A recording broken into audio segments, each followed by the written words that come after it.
Dear friends, welcome back. This is episode number 28 of the Limitation Act.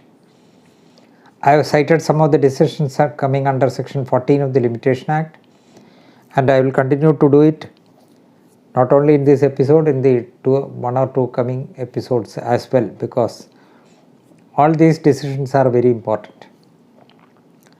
One decision of the Kerala High Court, AER 2011's Kerala 153.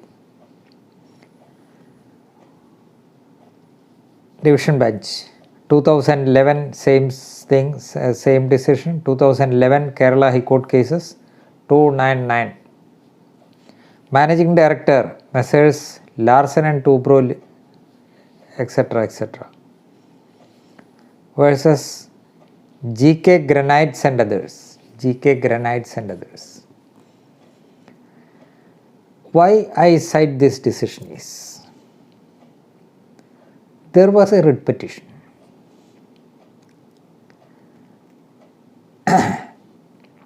and a subsequent civil suit.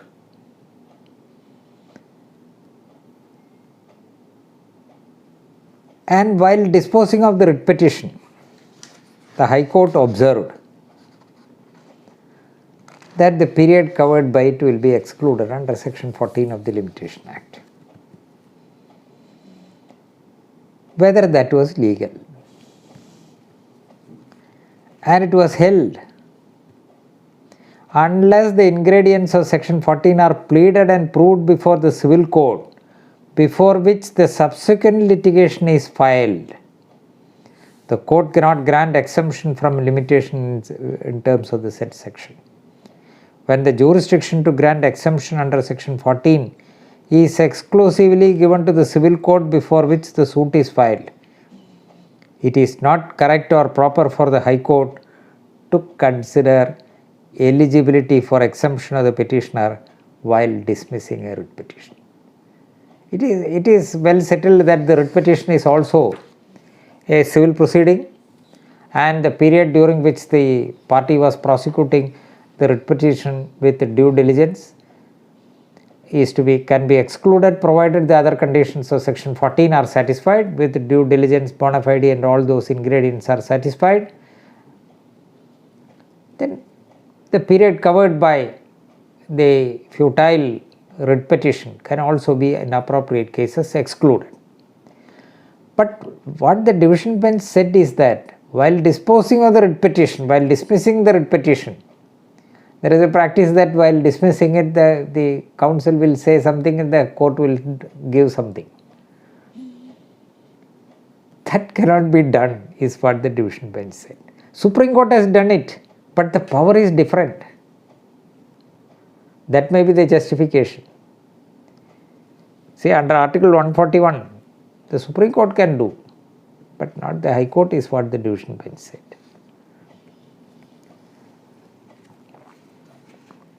And what is clear from the provisions of section 14 is that the exemption from period of limitation is not to be reckoned with reference to two parallel proceedings initiated in different courts. Assuming the writ petition or petition filed under the Arbitration and Conciliation Act could be treated as civil proceeding falling under section 14 of the Act, still the section contemplates only one original civil proceeding and not parallel proceedings in different courts. This is another principle which is, I could not find any other decision on that point. Two parallel proceedings. A period covered by those two proceedings sought to be excluded.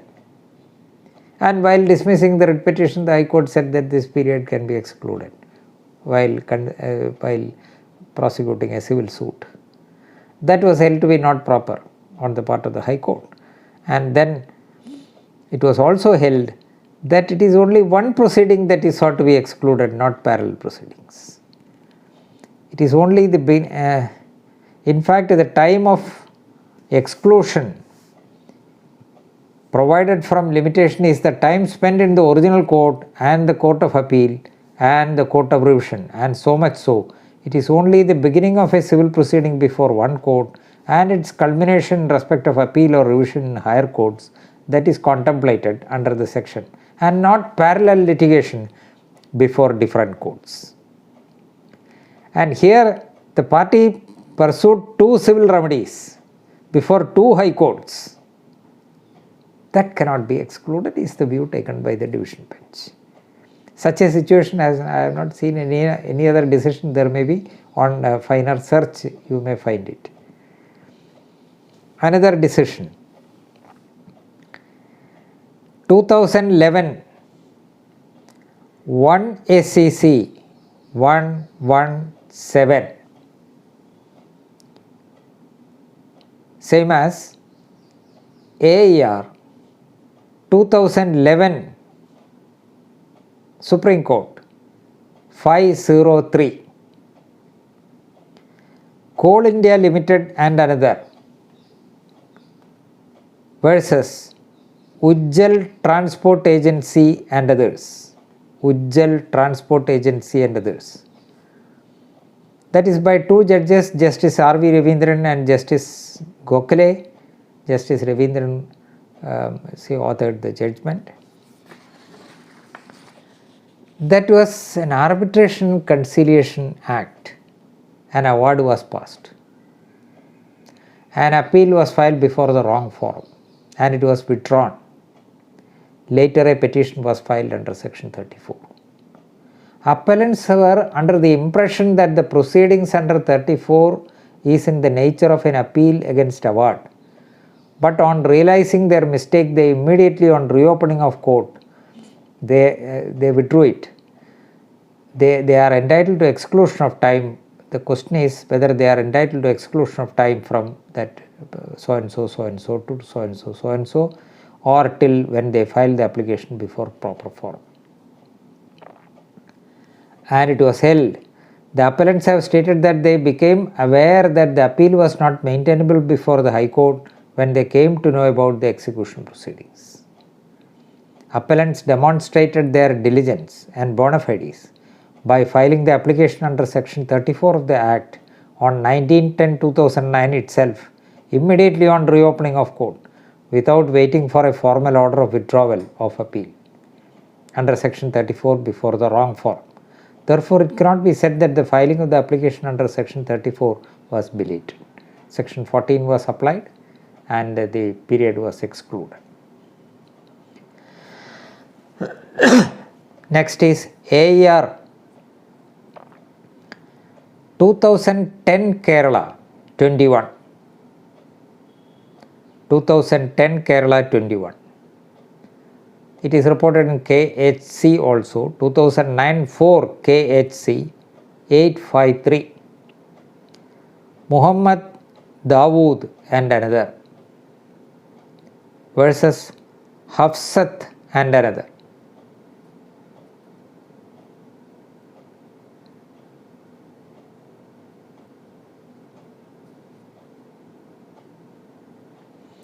That is whether the plaintiff's prosecution of identical claim for return of money before the civil court can be held to be prosecution with due diligence in good faith to exempt period of prior litigation from reckoning limitation. An element of mistake is inherent that is applied. You will get the discussion, and a question still remains whether such prosecution can be held to be with due diligence.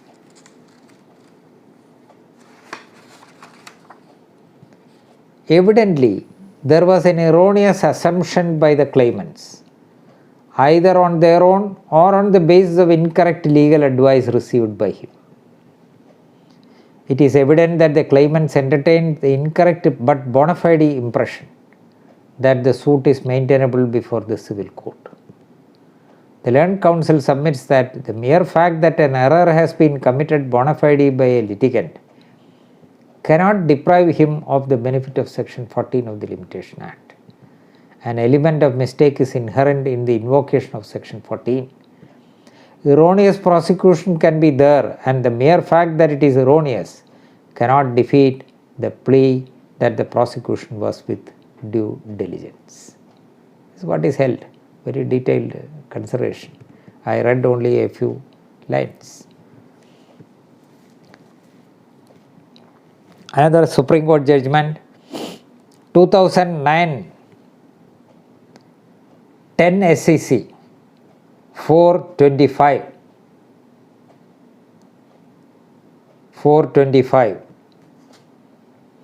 Lakshmi Das Morarji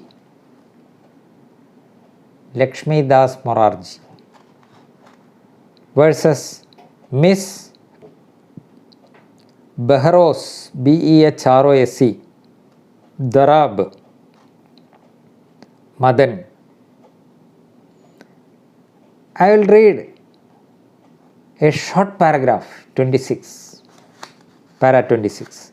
As the appellants were bona fide prosecuting the suit before the court which had no jurisdiction to entertain the same, we direct that if along with the plaintiff an application under section 14 of the Limitation Act is filed, the time from the date of institution of the suit till this day shall be excluded in computing the period of limitation in filing the suit.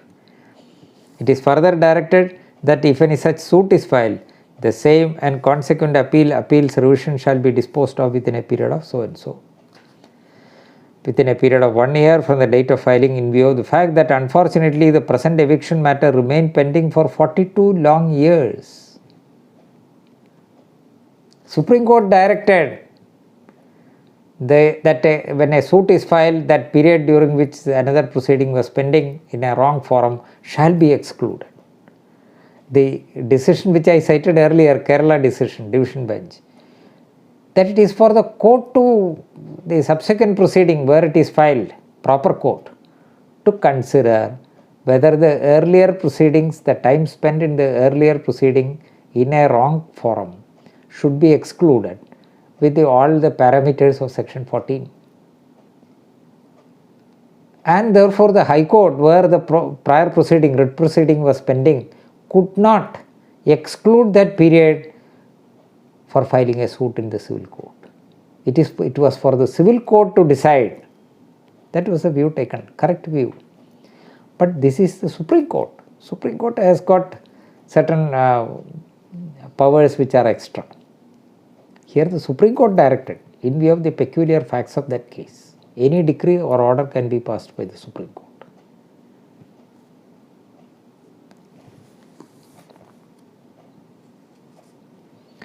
Next is 2009 1 SEC 786.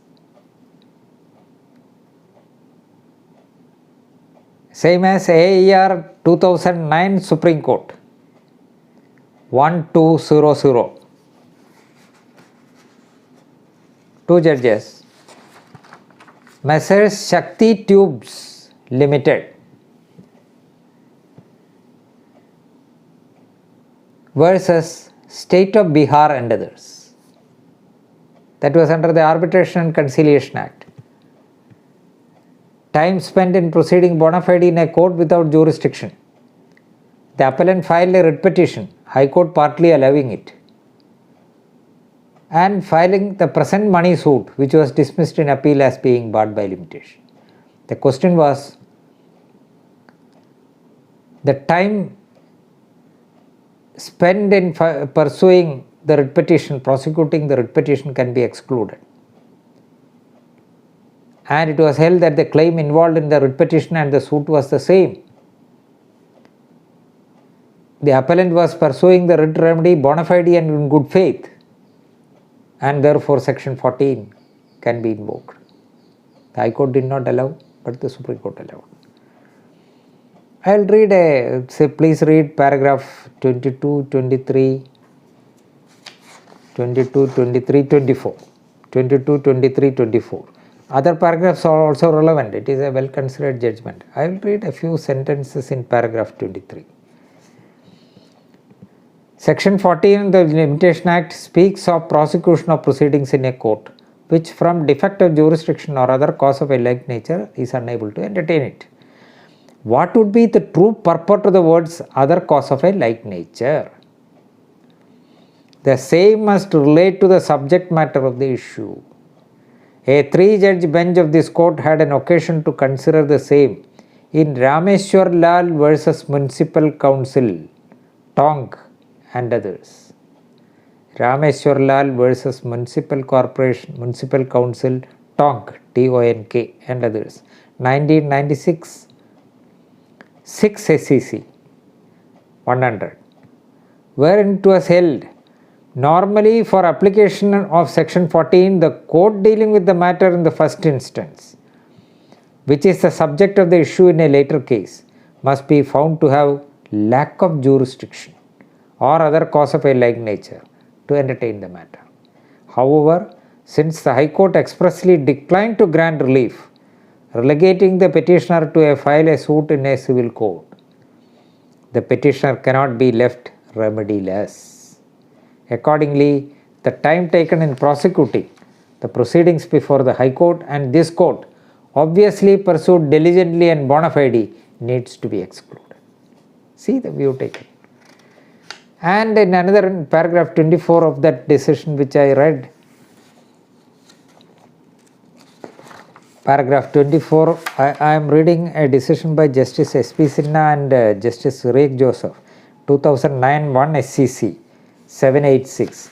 There, 3 main Supreme Court judgments are referred to. Paragraph 23, 96 6 SCC 100 is referred to. Paragraph 24, 2004 3 SCC 458, that is Union of India and others versus West Coast Paper Mills, was referred to. 2004 3 SCC. What is other cause of a like nature? And in that judgment, West Coast Paper, it was held that 14 of the Limitation Act is wide enough to cover such cases where the defects are not merely jurisdictional, strictly so called, but others more or less neighbors to such deficiencies. I cited that.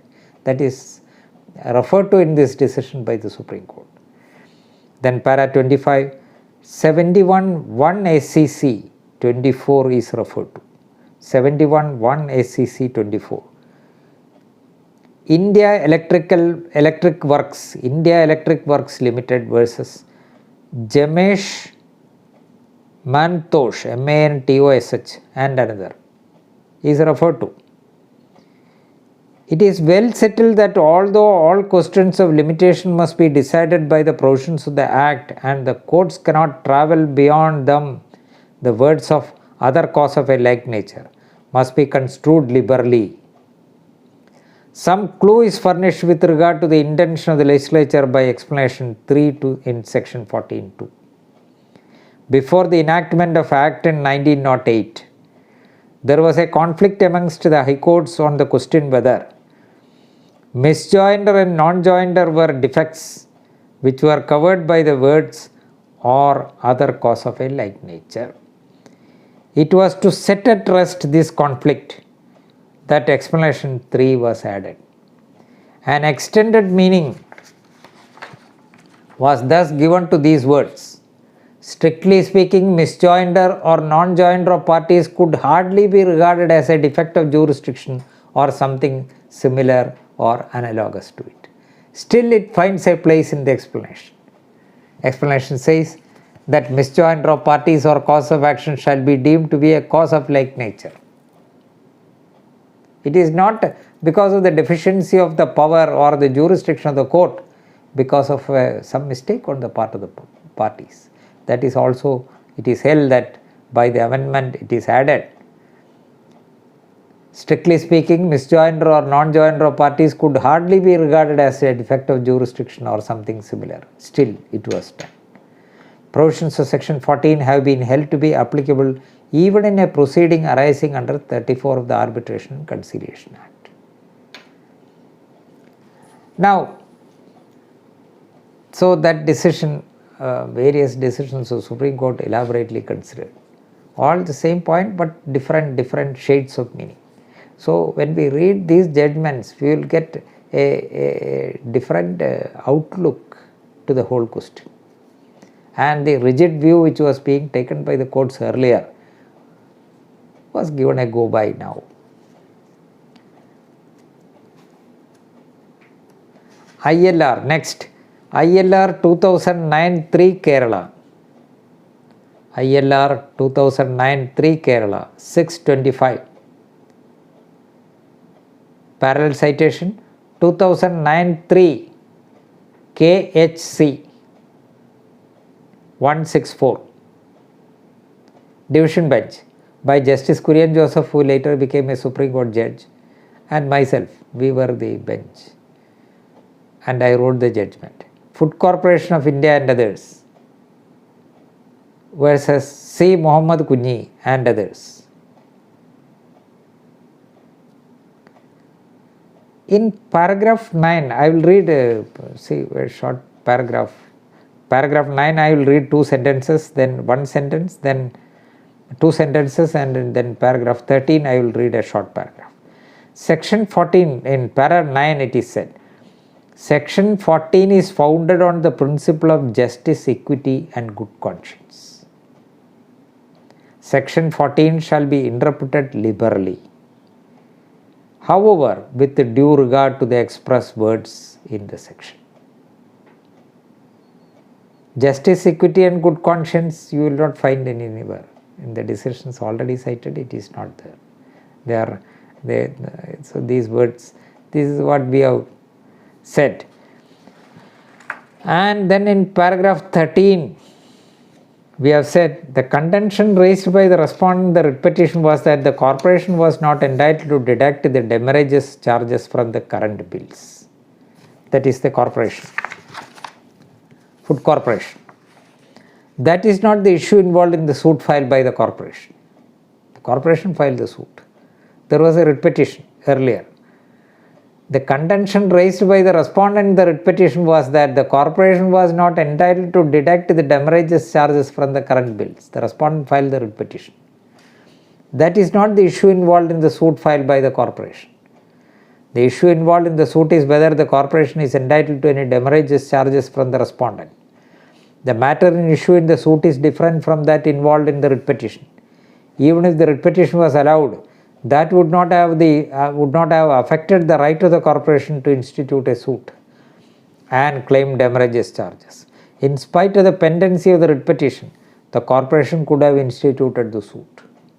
It cannot be also held that the writ petition was dismissed on account of any defective jurisdiction or any other cause of a like nature. We are of the view that in computing the period of limitation for the present suit, the corporation is not entitled to get exclusion of the period during which the original petition, writ appeal and special leave petition were pending.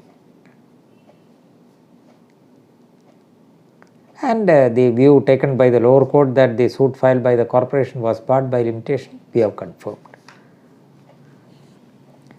Next is 2005 Kerala High Court cases 73, same as 2005 1 KLT 467 Kerala State Civil Supplies Corporation versus MGM Transports.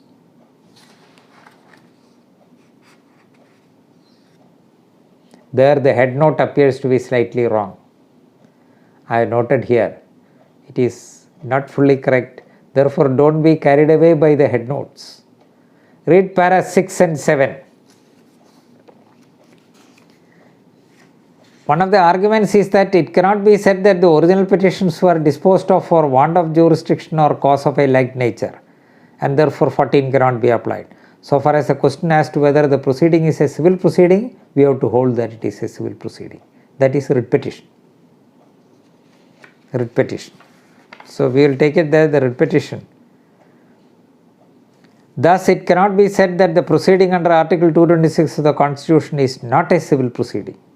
This is referring to Supreme Court judgment. Supreme Court held in Bru Bhushan versus Keval Kumar, 1998, 7 SEC, 1998, 7 SEC, 447, which is referred to in this division bench.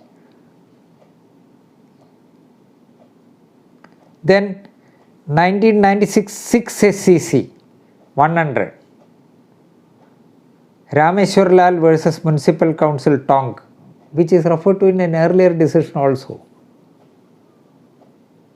these are referred to. Thus, it cannot be said that the proceeding under Article 226 is not a civil proceeding, Supreme Court says. Further, in the judgment of the above original petition itself, it has been stated that the petitioners can approach the appropriate court for a relief. That is different.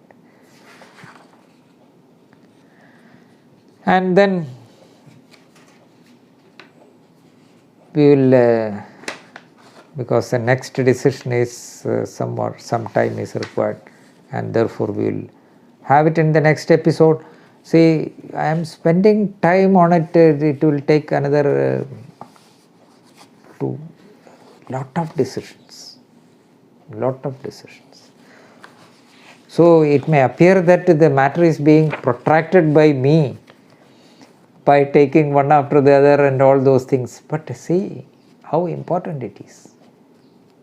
How to some extent difficult also. Various states of meaning, various situations. Some are similar points. So we will deal with it spending some time. I don't mind. I have pleasure in doing it, and I don't think that you will also not get bored by reading all these decisions. You take down whenever you get time, you may read it, and we will see in the next episode. Thank you.